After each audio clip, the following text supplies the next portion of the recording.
Hi, Liana Carter's here, and I never expected my life to change on an island I had never seen on any map.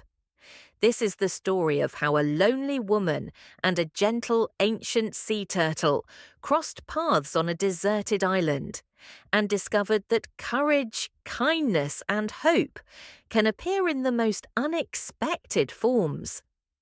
The first thing I remembered after the storm was the sharp brightness of the sun against my eyes. My head throbbed, my clothes were heavy with salt water, and my body lay half buried in warm sand. When I sat up, coughing seawater, I saw nothing but the endless blue of the sea and the rocky curve of a small island behind me. My ship, the Northwind, was nowhere to be seen.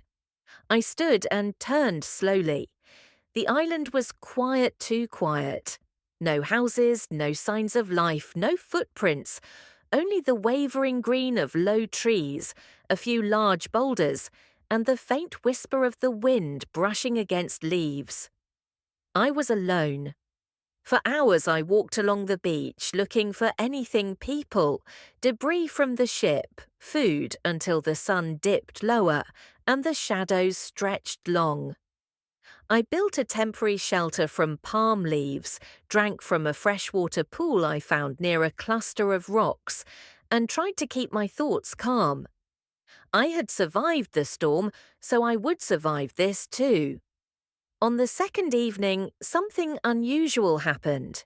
As the sky turned pink and gold, I noticed a large shape moving in the distance along the beach. At first I thought it might be a boulder shifting in the tide, but as I stepped closer, I saw the truth. It was a sea turtle. Not a small one, but a huge one, her shell old and weathered, marked with scars that looked like they had come from nets or rocks long ago. She was beautiful in a slow, ancient way. I stayed still, not wanting to disturb her.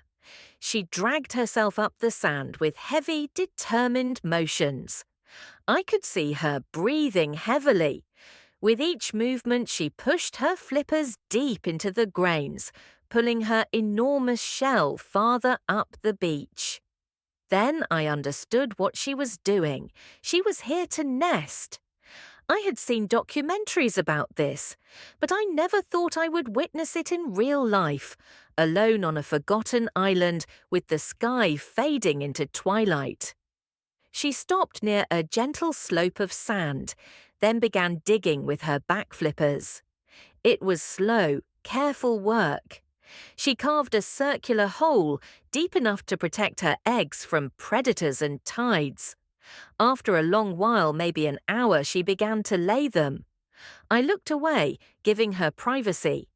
When she finished, she covered the nest with sand, patting it gently, just as nature had taught her. Then she rested for a long moment before slowly turning back toward the water. Before she left, something surprising happened. She looked at me. Not in the way animals look at humans out of simple curiosity.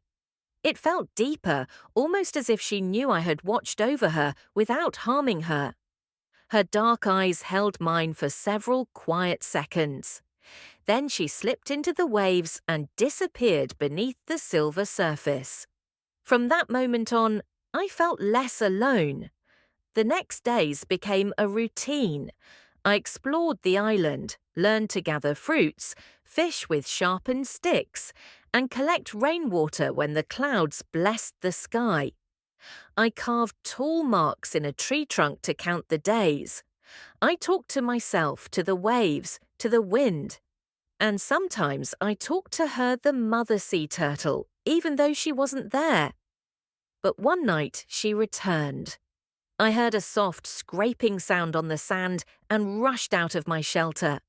The moon hovered low, shining like a lantern over the ocean. There she was, the same sea turtle, her presence calm and powerful.